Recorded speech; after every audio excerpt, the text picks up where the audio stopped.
Today I'm going to talk about multiple relationships in therapy. Now, a multiple relationship is when a psychologist is in one role with a patient as their counselor and then gets into another role with a patient, an unethical role like becoming their lover, becoming their friend, having a business transaction with them. See, then it becomes more than the primary relationship.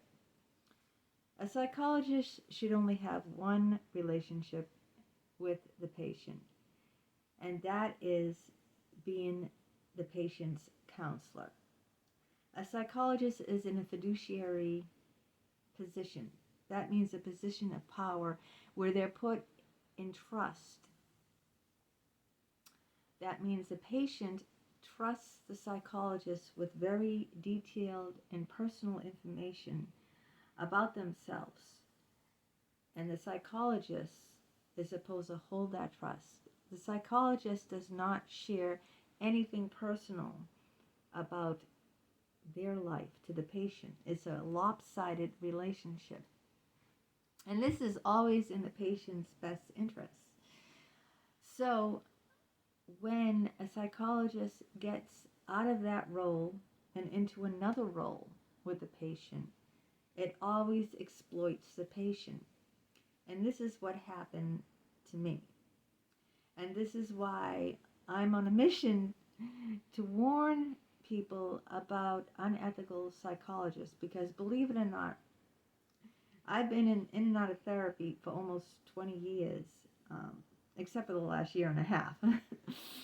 And I've seen a lot of psychologists, and from Harvard, from Yale, Ivy League schools with like 30, 40 years experience. And I have been, exploited by them, by the best, renowned in their field, renowned. Even one of those psychologists, you could, no, two of them actually, you can look them up on Wikipedia. not one, two. That's how famous they are. Okay? So what I'm trying to say is that a patient like me doesn't have to put up with any abuse. That's why there's licensing boards. That's why there's lawyers who can, compensate for the patient's pain and suffering over these psychologists that have multiple relationships and exploit the patients. Now, in my case, I had a psychologist for like 16 years, Dr. Geist. And I started seeing him in 2005. I was seeing him for 5 hours a week for free. I won't get into the long, lengthy, I'll leave the link to the book so that you can read all about that, about what happened. Then that got cut back drastically down to 1 hour a week. And then I left. Then I came back and I left and came back because he was just not giving me the care I needed.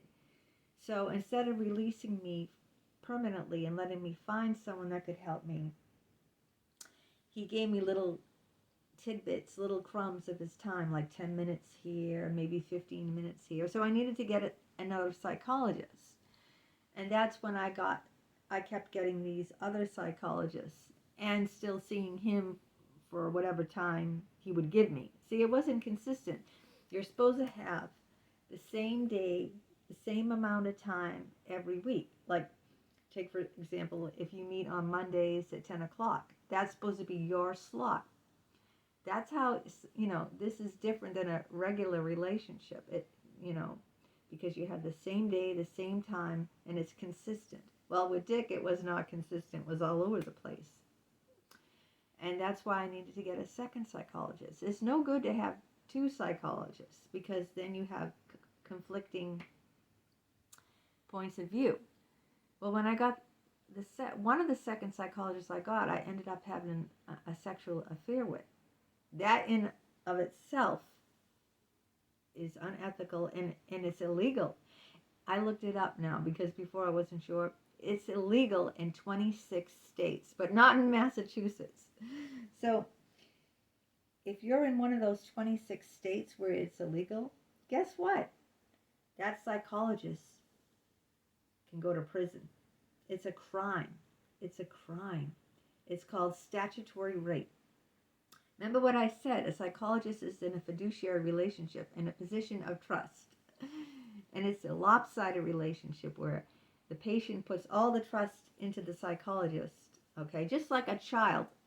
This is the example I always use. It's like a child with a parent.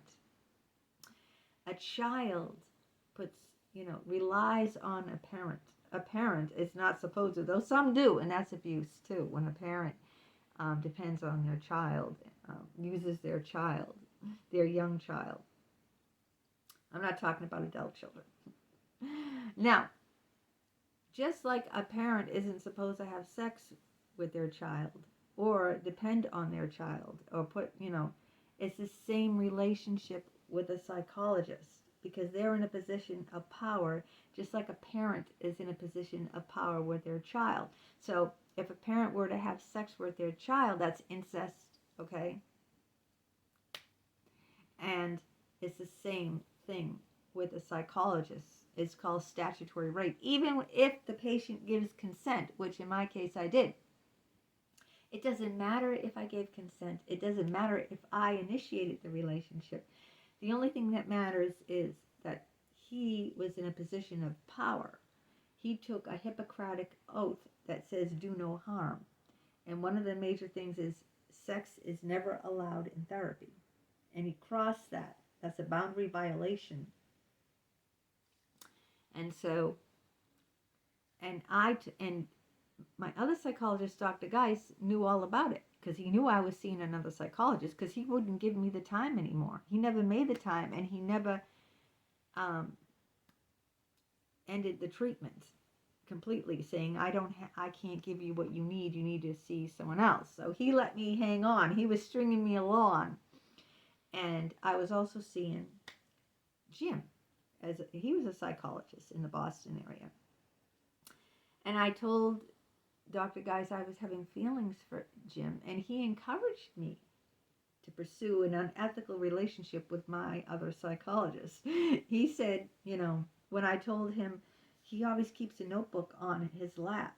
You know what Dr. Geis said? That's because he's covering up his erection. I swear to God, I'm not lying, because first of all, it's against the law to publicly slander someone, to say lies about someone. Everything I say is 100% truth. This is true. I'm not making this up. When I told him I was starting to get romantic feelings and I was attracted to him, he said, why don't you ask him to go upstairs in his bedroom, lie in his bed, tell him it would be fun.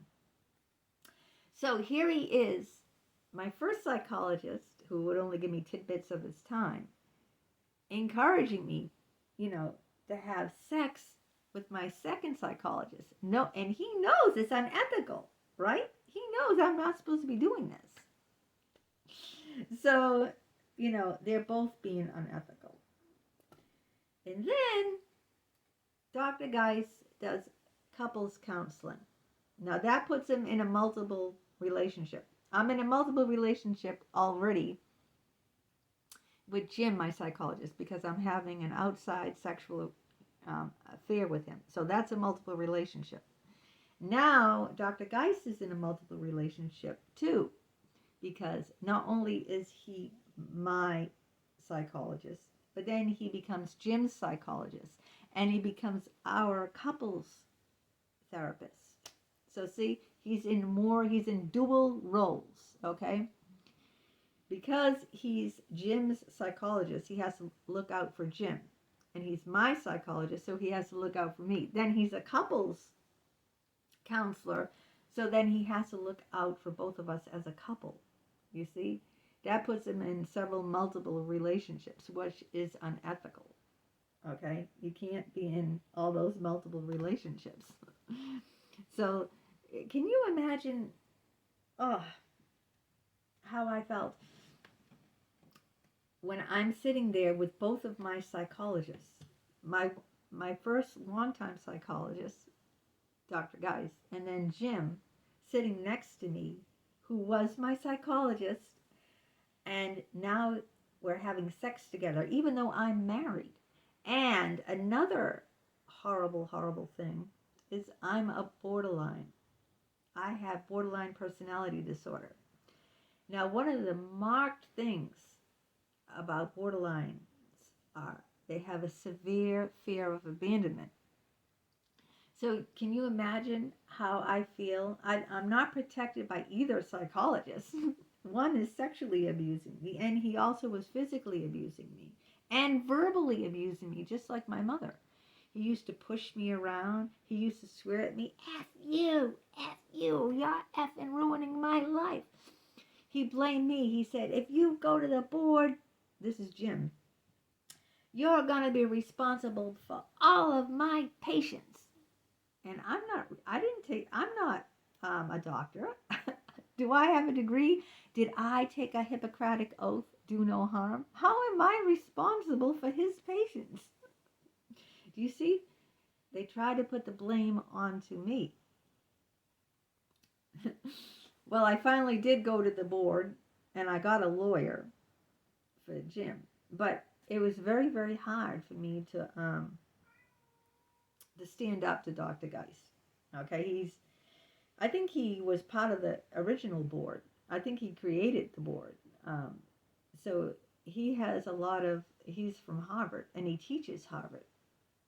He's a professor there too. And he's renowned in his field. A lot of people look up to him, and he's an older male, okay, in the 70s.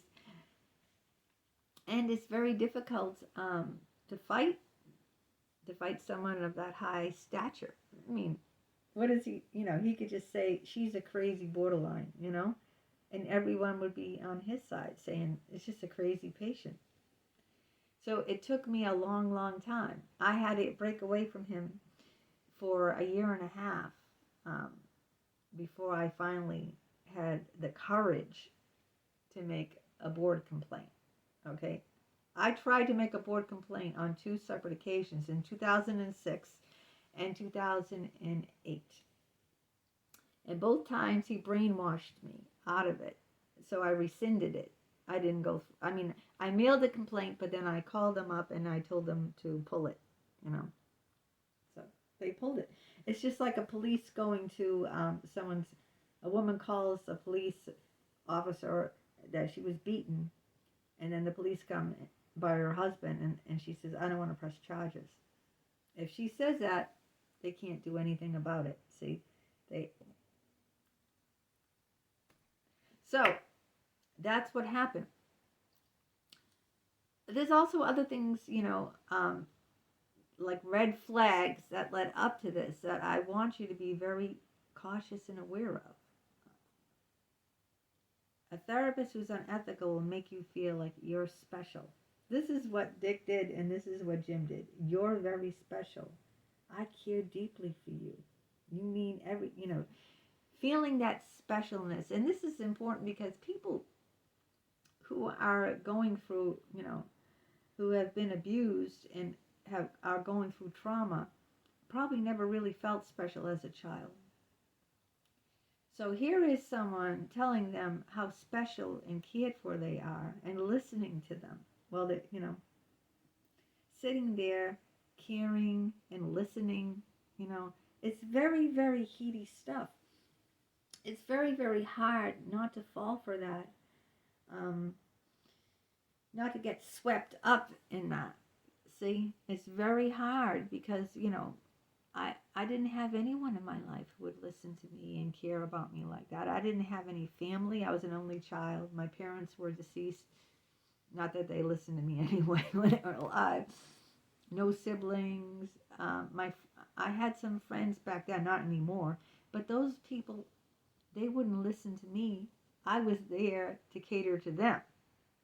They only called me for me to listen to them. When I wanted to talk about my problems, Sorry, gotta go. You know, those type of friends. That I didn't have anyone. So then when Dr. Geist came along and offered me all this time, like I want to see you 5 hours a week, always calling me. I could call him in the middle of the night. I could call him on vacation. Oh, I care about you. You're very special. It's very hard to tear yourself away from that, even when your gut tells you that this person is unethical, this person isn't right. It's very, very hard for someone like that to tear themselves away. So that's where I stand today. So look out for those multiple relationships. Have one psychologist, don't have two. Having two is wrong, okay? And anyone who allows you to have two is being wrong. If a psychologist isn't, if your primary psychologist is not right for you or doesn't have enough hours for you, you have to let them go and find someone who does meet that criteria. It's like in a marriage, right? If you're not getting your needs met in your marriage and you go outside and have an affair, it's better to just divorce your husband or wife and then go out there and find someone who can meet all your needs instead of staying married and having an affair because your spouse can't meet your needs, right?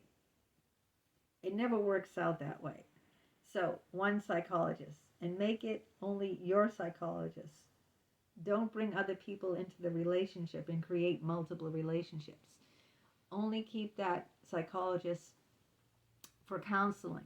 Don't be, you're not your counselor, your therapist isn't your friend. Don't try to be friends with him or her.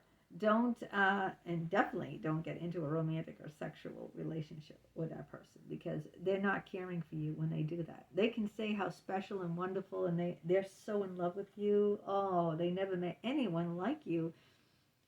Beware of when you hear that. You're special. I care about you.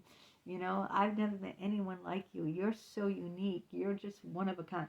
When you hear these things, red flags should be flashing in front of your eyes. And then get out. Because that's how they trap you, making you feel special. Like, you're unique, they love you, and all that. Get out. You got to be very cautious and of these things. Um, so I could go on and on, but I'll leave some links to my books below, and you can read more about it there. And also follow me on LinkedIn and read my articles.